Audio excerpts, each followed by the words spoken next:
Que les caprices de la vie ne t'éloignent jamais de ces gens-là. Je veux tuer quelque chose maintenant et tout de suite.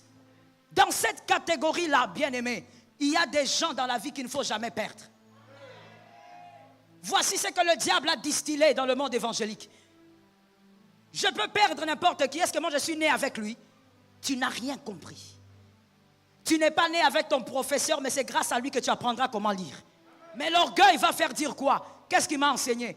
Moi, de toutes les manières, je connaissais ces choses-là. De toutes les manières, même si ce n'était pas lui, ça allait être quelqu'un d'autre. Attention, il y a les hommes que Dieu place. C'est pour ton aiguisement.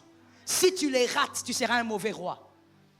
Tu ne peux pas dire, je veux briser cette relation parce qu'on m'a offert une maison. Non, ces relations n'ont pas de prix. Tu ne peux pas dire, je veux briser cette relation parce qu'on m'a proposé des millions. Ces relations-là n'ont pas de prix. Ce sont les hommes burins. Les hommes qui sont appelés à t'aiguiser pour que tu sois l'homme, la femme que tu dois être demain. Ce sont les Élie de ta vie. Ce sont les Jonathan de ta vie. Ce sont les Moïse de ta vie.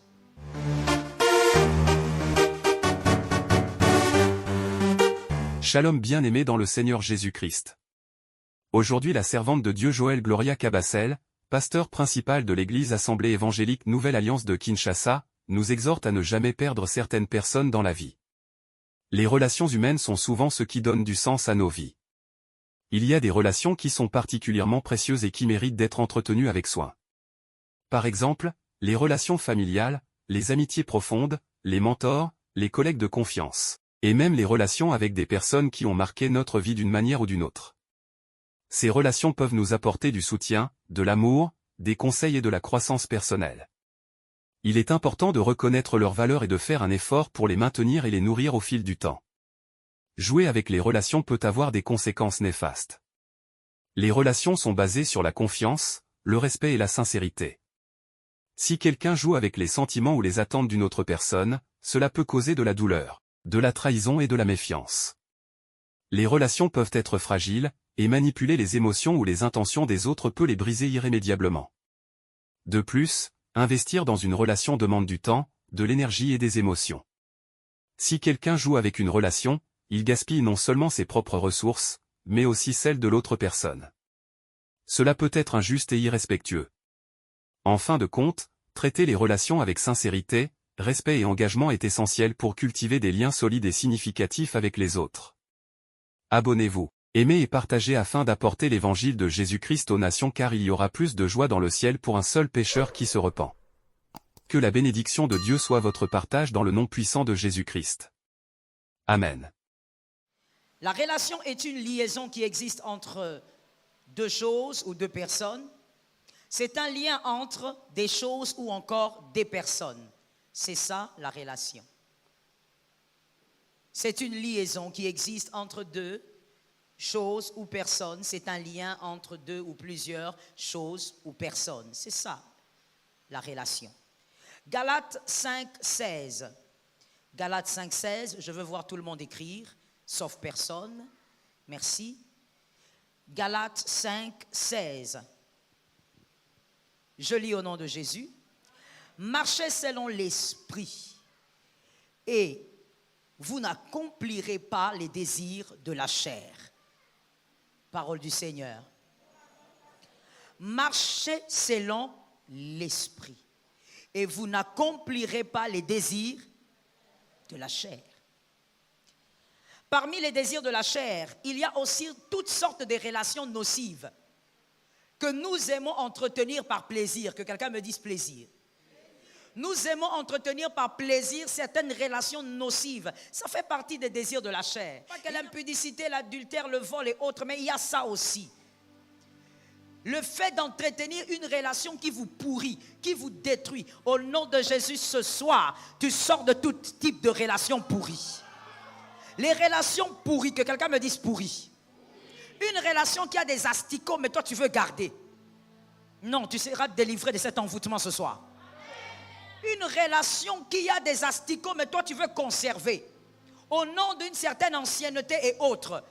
Ce sont aussi les désirs de la chair. Ça te fait plaisir, mais ça détruit ta destinée. Ça te fait plaisir, mais ça obscurcit ta destinée. Lorsque tu marches par l'Esprit, parce qu'ici il est question du Saint-Esprit, voilà pourquoi le E est en majuscule. Lorsque tu marches par l'Esprit, par le Saint-Esprit, le Saint-Esprit va te faire réaliser qu'il y a certaines relations qui semblent bonnes mais qui sont dangereuses, qu'il faut absolument arrêter. Certaines relations qui semblent être de bons passe-temps mais qui sont en réalité des bons plans du diable. Que quelqu'un me dise les bons plans du diable. Ça semble être des bons passe-temps, mais en réalité, ce sont des bons plans du diable. Avec objectif de te ralentir. De ralentir ta course sur la destinée. Ralentir ta marche sur la destinée. Personne ne peut ralentir ta marche au nom de Jésus. Que l'Éternel te permette d'avoir la marche convenable dans ton parcours. Je suis d'accord avec toi et d'accord avec celui qui a dit Amen.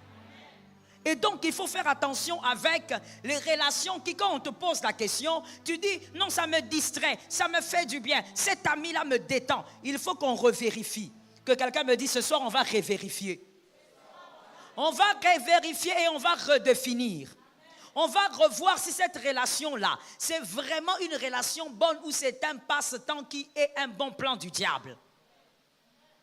Il y a 4 types de relations dans la vie des élus. 4 types de relations dans la vie des élus. À respecter. Que l'Éternel t'aide à comprendre l'école de la sagesse. La première relation qu'il y a dans la vie de tout élu, de tout enfant de Dieu. La première, la relation ou les relations obligatoires. Que quelqu'un me dise obligatoire. Les relations ou la relation, c'est comme vous voulez, obligatoire. Ma soeur, il faut écrire.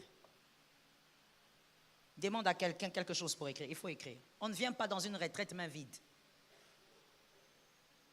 Les relations obligatoires. Ce sont des relations qui sont attachées au sang. Des relations qui sont attachées au sang. Et évidemment, vous avez déjà compris qu'il y a 2 types de sang. Il y a le sang qui coule dans vos veines, qui proviennent de vos origines biologiques. Et il y a aussi le sang de l'alliance qui ne coule pas dans vos veines, mais qui vous relie à des frères et des sœurs dans le monde entier. Toutes les 2 relations sont des relations de sang. Il y a des gens intelligents ici qui peuvent écrire et qui peuvent répondre. Ce sont des relations de sang. Ce sont des relations obligatoires. Tu es obligé de vivre avec tes frères biologiques, avec tes sœurs biologiques. Tu es obligé de t'entendre avec ta famille. Je n'ai pas entendu. Tu es obligé de vivre avec tes parents biologiques et de les honorer comme la Bible le dit. Parce que c'est le sang qui provient de tes origines. Et le deuxième type de sang, comme on l'a dit, le sang de l'alliance, le sang de l'agneau, le sang de Jésus, qui te relie aux frères et aux sœurs en Christ du monde entier. Ce qui fait que tu peux voir un enfant de Dieu, un chrétien chinois, c'est ton frère et c'est ton frère pour l'éternité. C'est une relation obligatoire. Tu ne peux pas te brouiller avec tes frères biologiques et même si vous vous brouillez, vous devez régler ça. Tu ne peux pas te brouiller avec tes frères spirituels, même si vous vous brouillez, vous devez réparer. C'est pourquoi aujourd'hui, je t'ai dit, c'est une école de la sagesse. Quelqu'un qui a un problème de sagesse doit guérir ce soir. On t'a mal enseigné en te disant, même si tu as des problèmes avec les gens de l'église, ça fait quoi? Est-ce que moi je suis né avec eux? Tu n'as pas compris la parole de Dieu. Ça fait partie des relations obligatoires. C'est ton frère pour l'éternité. Tu es obligé de régler le problème avec lui. Je n'ai pas entendu. Arrête d'être faible. Ce soir, dans l'enseignement de ce soir et même de demain, je serai obligé d'être très dur dans mes paroles, mais c'est une école de sagesse. Prends ça comme ça. Tu dois savoir que tu dois sortir de la sottise. Tu dois arrêter de dire, même si j'ai un problème avec ce frère-là, on s'est rencontrés à l'église, hein, moi et lui égale combien? Tu es païen.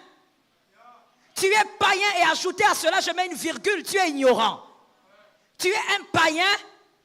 Je ne t'ai pas entendu, tu dois le dire. Tu es un païen. Tu es un païen. Tu es un païen ignorant. Non seulement tu n'es pas enfant de Dieu, tu ne vis pas selon la Bible, tu ne lis même pas la Bible, mais tu es aussi ignorant. Le frère que tu as rencontré dans le Seigneur, tu es obligé de vivre avec lui dans la paix parce que c'est ton frère pour l'éternité. Ce sont des relations obligatoires. Oh non, moi je vais aller avec lui où? Moi avec lui c'est seulement à l'église, et quand on se voit on passe. Tu n'as rien compris. Ce sont des relations obligatoires. Toute relation qui a un lien, qui vous lie par le sang est obligatoire. Qui a compris? Par là, par ricochet, vous comprenez donc que toute relation qui n'a pas ou qui ne place pas le sang n'est pas forcément obligatoire. Ce sont des relations qu'on peut jauger parce que le sang n'est pas inclus. Toute relation qui fait participer le sang, ce n'est pas discutable. Non, moi et toi, c'est fini. Tu parles comme ça à ta soeur biologique seulement parce que vous avez eu un petit problème de vêtements, un petit problème d'argent. Tu n'as rien compris à la vie, ma soeur. C'est une école de sagesse aujourd'hui. Tu dois savoir que ton frère biologique, c'est à toi. Même si vous avez des problèmes, trouvez un moyen de les régler. D'ailleurs, la force d'un homme réside dans la capacité de résoudre ses problèmes. Tu n'es pas fort parce que tu as plus de diplômes. Tu n'es pas fort parce que tu es talentueux ou parce que tu as des dons que moi je n'ai pas. Tu es fort parce que tu as la capacité de résoudre les problèmes que les autres n'arrivent pas. Là où les autres disent « Ah non, je préfère ne pas tenir compte. Je préfère être dans mon coin. » Toi, tu es capable de résoudre le problème et de vivre en famille. Que quelqu'un me dise en famille.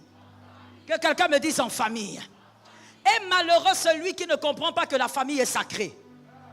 La famille est, qu'elle soit biologique ou spirituelle, la famille, on ne touche pas à la famille.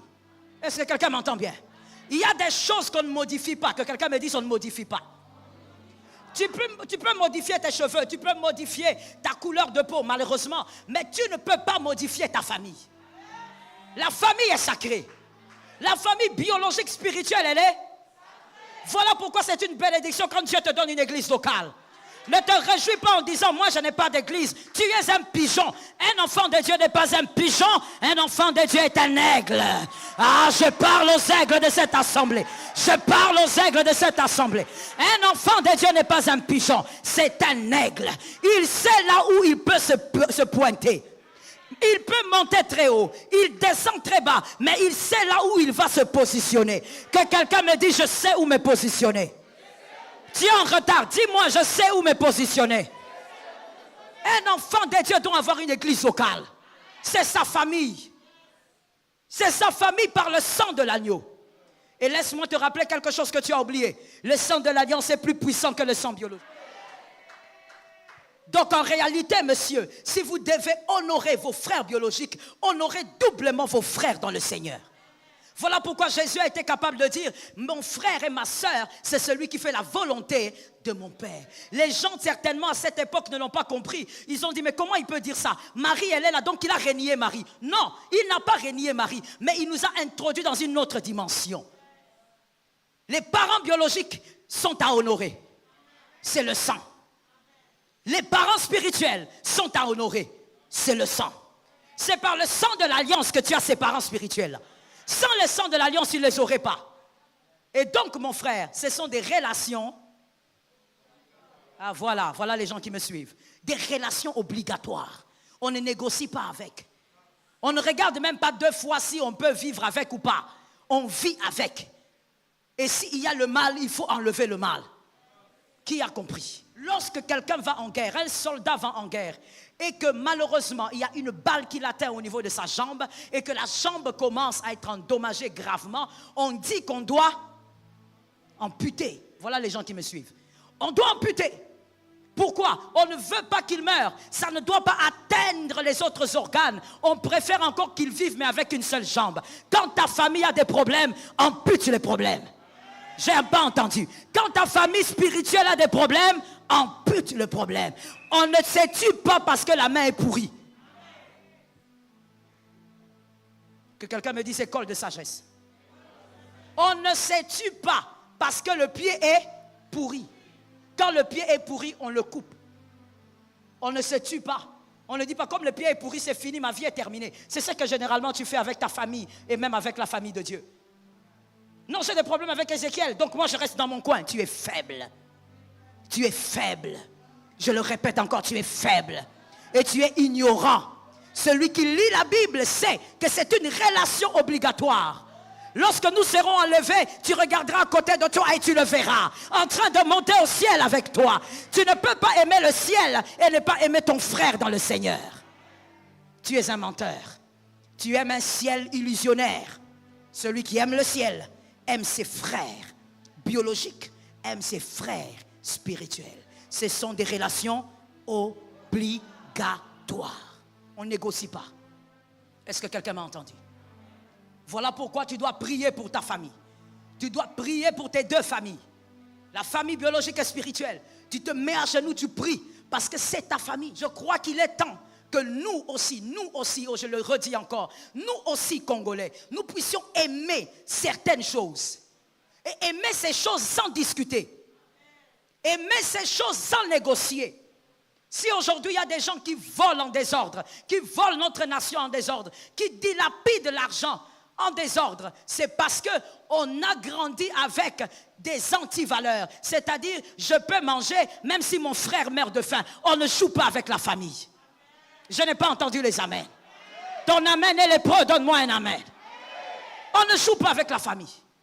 On protège sa famille. Oh, je me rappelle encore quand on était tout jeune, tu peux être à l'école pour nous autres qui avons grandi dans des familles nombreuses. On pouvait être à l'école 6 enfants, 7 enfants dans une même école. Si tu apprends là-bas qu'on a touché ton petit frère, même si tu étais en cours, tu sors. Tu sors et tu ne demandes même pas qui a touché. Peut-être que toi tu ne me comprends pas, tu n'as pas de petits. Moi j'avais 5 petits derrière moi. Donc moi quand tu touches mon petit, c'est moi que tu auras sur le dos. Je ne te pose même pas la question ce qu'il a fait. Je commence d'abord par te rosser et puis je vais poser la question qu'est-ce qu'il a fait. Je protège mon frère. Je protège mon sang. Parce que mon sang c'est moi-même. Tu dois protéger tes frères biologiques. C'est ton sang. C'est toi-même. Tu dois protéger tes parents biologiques. C'est ton sang. C'est toi-même. Tu dois protéger le frère qui est à tes côtés. C'est ton sang. C'est toi-même. Deuxième type de relation, les relations hors prix. Les relations hors prix. Ce sont des relations qui ont pour rôle d'aiguiser votre personnalité dans le chemin de la destinée. Les relations hors prix. Ils n'ont pas de prix. Tu ne peux pas dire, je veux briser cette relation parce qu'on m'a offert une maison. Non, ces relations n'ont pas de prix. Tu ne peux pas dire, je veux briser cette relation parce qu'on m'a proposé des millions. Ces relations-là n'ont pas de prix. Ce sont les hommes burins. Les hommes qui sont appelés à t'aiguiser pour que tu sois l'homme, la femme que tu dois être demain. Ce sont les Élie de ta vie. Ce sont les Jonathan de ta vie. Ce sont les Moïse de ta vie. Des personnes que tu vas rencontrer une fois, mais qui vont t'apprendre comment bien travailler dans ton domaine. Une personne que tu rencontres qui a le cœur pour toi et qui commence à te dire, voilà, si tu veux être un bon manager, regarde ce que tu dois faire. Ce sont les aiguiseurs de la destinée. Que quelqu'un me dise aiguiseurs. Ce sont les aiguiseurs de la destinée. Ces gens-là n'ont pas de prix.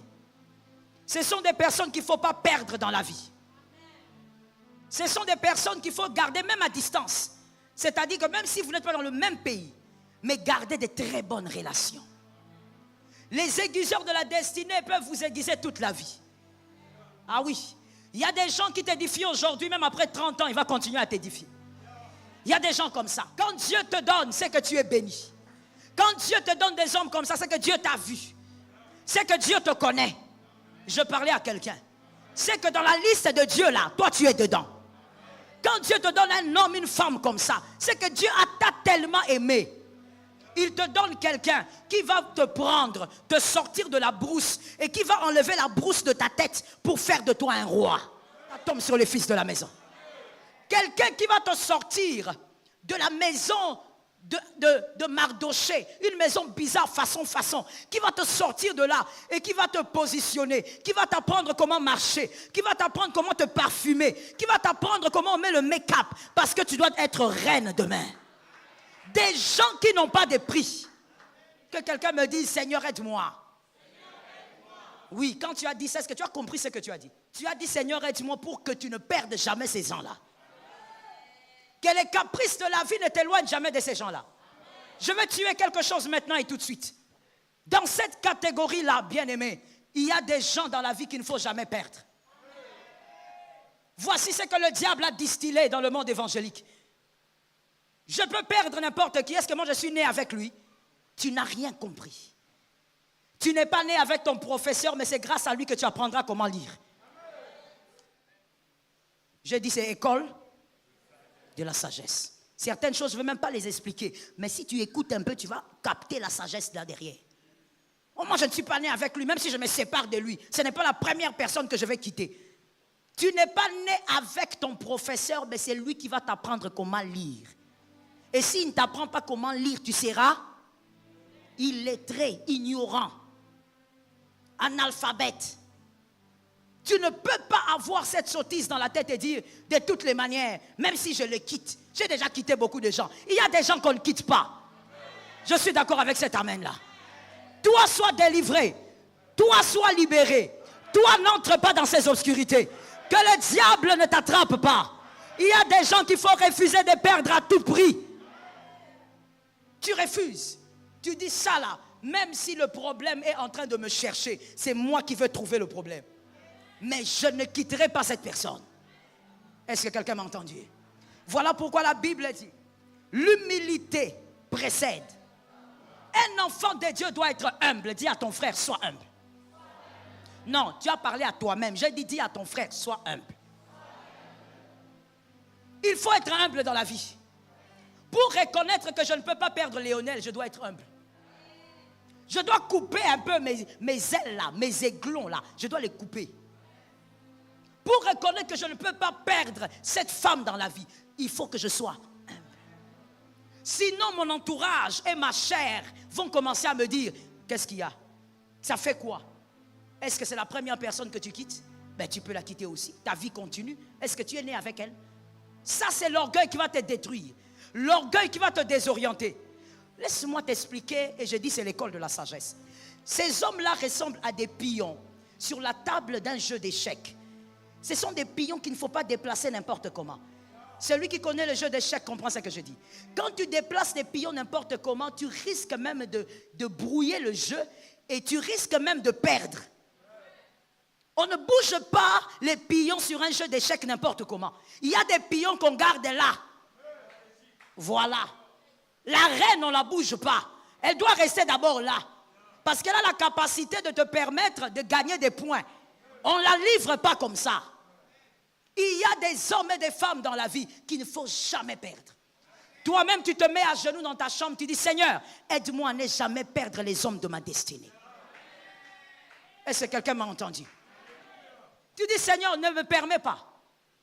Heureusement, David l'avait compris et l'a exprimé d'une autre manière. David, quand Saül le poursuivait, il dit, moi je ne veux pas toucher au oint. Je ne veux pas toucher à lui, c'est le oint de Dieu. Mais il n'y a pas que ça, que quelqu'un me dise, il n'y a pas que ça.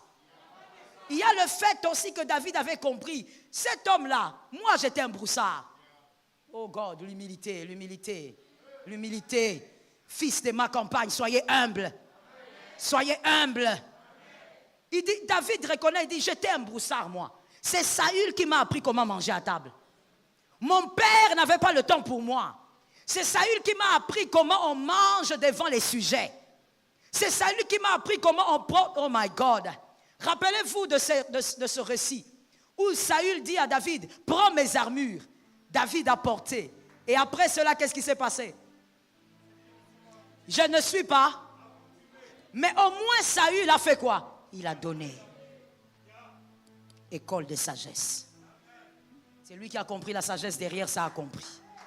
Au moins Saül a pris l'armure, il a donné. Qu'est-ce qu'Isaïe avait donné à David? Quel jour Isaïe est venu donner à David même des chaussures? Mais Saül, il a dit, prends, c'est mon armure royale, mais porte ça. Celui qui t'a fait porter l'armure une fois, on le respecte toute la vie. Je n'aime pas ces amens-là. Je n'aime pas ces amens-là. Celui qui t'a fait porter l'armure une seule fois, même si c'était lourd, même si tu avais enlevé, mais c'est lui qui t'a appris comment on porte l'armure. Respecte celui qui t'a appris ces choses. Ces hommes-là, on ne les quitte pas. Même si tu viens en Australie, lui, il est ici. Garde les bonnes relations. Aujourd'hui, le monde est un petit village avec la technologie. Garde les bonnes relations. Même dire à cet homme bonjour. Parce que c'est grâce à toi aujourd'hui que moi, je peux me tenir droit devant les hommes. Les aiguiseurs de la destinée. Des hommes qui n'ont pas de prix. C'est cet homme-là qui va prendre... Oh, que je parle? Je demande que je parle. C'est cet homme qui va prendre le village. Il te sort le village de la tête. Il t'introduit un peu le boulevard dans la tête. Il t'introduit un peu les autoroutes dans la tête. Tu as grandi dans une famille forêt-forêt. Tu sais c'est quoi la famille forêt-forêt? C'est une famille où on fait, tout le monde fait ce qu'il veut et comme il veut, sans loi ni règle. Mais tu rencontres quelqu'un qui te dit, une femme ne se tient pas debout comme ça. Regarde, quand tu marches, marche droite. Regarde comment une femme classe marche. Regarde comment une femme dit bonjour. Regarde comment une femme, quand elle mange, elle n'ouvre pas la bouche. Regarde. Cette personne-là, elle t'a introduit dans un couloir. Respecte celui qui t'a introduit dans un couloir. Je suis d'accord avec ces amens. Honore celui qui t'a introduit dans un couloir.